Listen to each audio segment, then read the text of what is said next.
বানানো হচ্ছে ঐতিহ্যবাহী বাংলা সাবান। বিশাল বড় লোহার পাত্রে তৈরি হচ্ছে সাবান। ছোটখাটো কোনো সাবান নয়, প্রায় আধা কেজি ওজনের সাবান তৈরি করছেন তারা। এই সাবান তৈরির জন্য বিশাল আকারের কড়াইতে মেশানো হয় কেজি কেজি কাঁচামাল। 5 থেকে 6 ঘন্টা গরম করার পর কিছুটা ঠান্ডা হলে নির্দিষ্ট আকারের অর্ধগোলাকার ছাঁচে নেওয়া হয় সাবানের মন্ড। এরপর দুই পাশে আঘাত করে জমাট বাঁধার জন্য রাখা হয়। এরপর কারিগরেরা গোলাকার চামচের সাহায্যে সাবানকে নিখুঁত গোল আকার দেন, যা শত বছরের পুরনো চট্টগ্রামের ঐতিহ্য বহন করে। চোখের পলকে হাতের ছোঁয়ায় তৈরি হচ্ছে চট্টগ্রামের ঐতিহ্যবাহী বাংলা সাবান। দেখতে বলের মতো গোল, ওজনে প্রায় আধা কেজি। অনেকেই এটি গোল্লা সাবান নামেও চেনে, আবার কেউ কেউ একে বাংলা সাবান বলে ডাকে। এই শতবর্ষী ঐতিহ্যবাহী বাংলা সাবান শুধুমাত্র গোসলের জন্য নয়, কাপড় কাচার জন্য ব্যবহৃত হয় এটি। প্রাকৃতিক উপাদানে তৈরি হওয়ায় এটি পরিবেশ বান্ধব এবং ত্বকের জন্য তুলনামূলক নিরাপদ বলে দাবি করেন তারা। এই সাবান সম্পূর্ণ সেদ্ধ প্রক্রিয়ায় তৈরি হয়, তাই এটি বাজারের অন্যান্য সাবানের মতো কুলিং প্রসেসে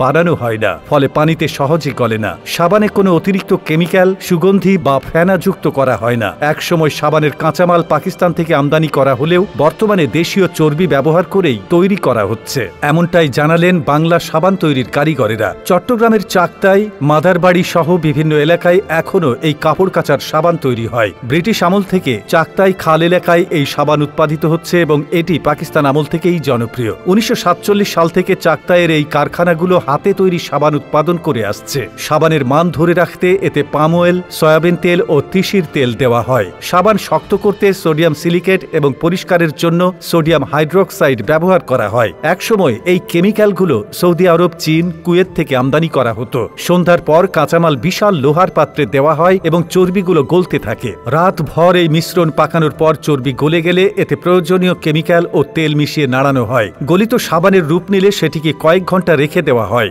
সকালবেলা লোহার পাত্র থেকে সাবান নামিয়ে মাঝারি পাত্রে রাখা হয় এবং ফ্যানের বাতাসে শুকানো হয়। পরে ছোট পেয়ালায় নিয়ে আরো শুকানোর পর সাবানগুলোর গোল আকৃতি তৈরি করা হয়। চামচ দিয়ে সাবানগুলো পিটিয়ে নিখুঁত বলের মতো আকৃতি দেওয়া হয়। উক্ত প্রক্রিয়া শেষে সাবানগুলোকে মড়কজাত করা হয়। পুরো প্রক্রিয়াটি শেষ হতে প্রায় 18 থেকে 20 ঘন্টা সময় লাগে। বলের মতো গোলাকার এই সাবানের ওজন প্রায় আধা কেজি, যা দীর্ঘদিন ব্যবহার করা যায়। বর্তমানে এর খুচরা মূল্য 70 টাকা আর 4 ভাগের 1 টুকরোর দাম 20 টাকা। শুরু থেকেই এটি চট্টগ্রামের ভেতরেই সরবরাহ হতো, এখনো তাই। যদিও এটি চট্টগ্রামে সীমাবদ্ধ, তবে এর জনপ্রিয়তা সারা দেশে ছড়িয়ে পড়েছে। তো বন্ধুরা, এই সাবান তৈরির প্রক্রিয়া আপনাদের কেমন লেগেছে তা আমাদের কমেন্ট করে জানাতে ভুলবেন না। পরবর্তীতে দেখা হবে নতুন কোনো তথ্য নিয়ে। ততক্ষণ পর্যন্ত ভালো থাকবেন, সুস্থ থাকবেন এবং আমাদের পেজটি ফলো করে সাথেই থাকবেন। ধন্যবাদ।